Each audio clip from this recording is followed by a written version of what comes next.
Magandang buhay po mga kabebe. Ako nga pala yung duck girl ng Bukidnon. At ito po mga kabebe ay sasabak ulit natin yung mga alagang itik natin sa area talaga na may tubig po mga kabebe. At ito po yung mga alagang duckling po natin mga kabebe at ginawan po natin sila ng net. At para naman po ay ma-enjoy po nila at masanay po silang kumain po ng palay at mga insekto kuhol. Yun po yung purpose natin mga kabebe para makatipid po tayo. At ito nga po mga kabebe ay lalabas po natin yung mga duckling natin. Mag-aalas 6 na din po ng morning kaya oras na din po kasi sobrang ingay na po ng mga alagang itik po natin mga kabebe.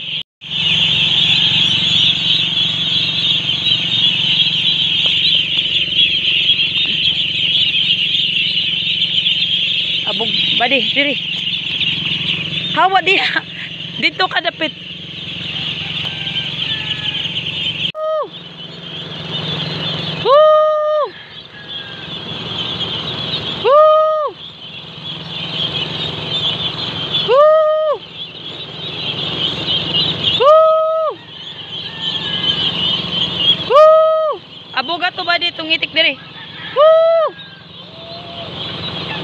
Dito ka, sige na. At yun nga po mga kabebe ay pahirapan po talaga ang pag-abog po ng mga duckling. Kasi nga matitigas po talaga yung ulo nila. Ibang iba po sa mga nangingitlog po na mga alagang itik natin. Samantalang ito po sila mga kabebe. Sobrang tigas po ng ulo. Ang hirap talaga bugin lalo na bago na namang area nito. Kasi pag yung mga itik kasi pag linagay mo dyan paulit-ulit yung alagang itik mo, dyan sila paulit-ulit na pupunta. Ngayon mga kabebe ang nangyari po ay ganito po. Ibang area naman kundi mas malawak na po kasi nga dito sa area namin ay kulang po ng patubig, kunti lang po. At yun nga, ngayon po ay pinakain po natin yung mga alagang itik natin. Ganun pa din po, pagkatapos po nilang kumain ay pupunta na po dun sila sa kapalayan kung saan doon na din sila yung masanay para kumain po. At yun na nga po mga kabebe, tapos na po yung mga alagang itik natin kumain. At yun nga ngayon yung update natin ngayon mga kabebe.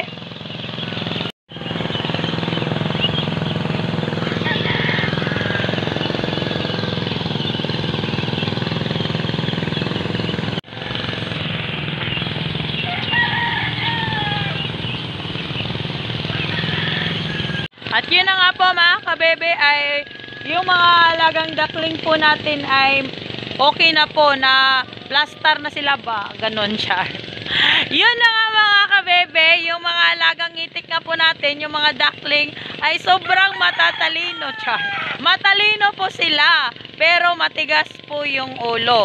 Yun po yung mga duckling mga kabebe, mahirap po talaga. Hindi ko na po siya nakunan kanina po ng video kasi nga po ay dalawa lang po kami ang abog po ng mga alagang duckling natin. Tas ang titigas talaga ng ulo kasi bago po sila dito na area. At yun nga po mga kabebe, nakikita nyo naman po yung area po natin. Marami po siyang tubig mga kabebe. At ito po yung hinahanap po ng mga alagang duckling po natin. At sa ganun ay yung mga balahibo po nila ay madaling tumubo po. Kasi nga po nila magiging problema po yun. At yun yung magiging kalbo po sila mga kabebe.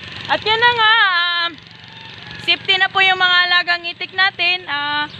Malulusog na po sila, natutuwa na po. Nakikita nyo naman po mga kabebe. At yun lang muna mga kabebe, yung mga struggle po natin ngayon. Update po ngayon. Ako nga pala yung duck girl ng Bukidnon. Ang nagsasabi magandang buhay po sa lahat. Magandang buhay. Thank you for watching.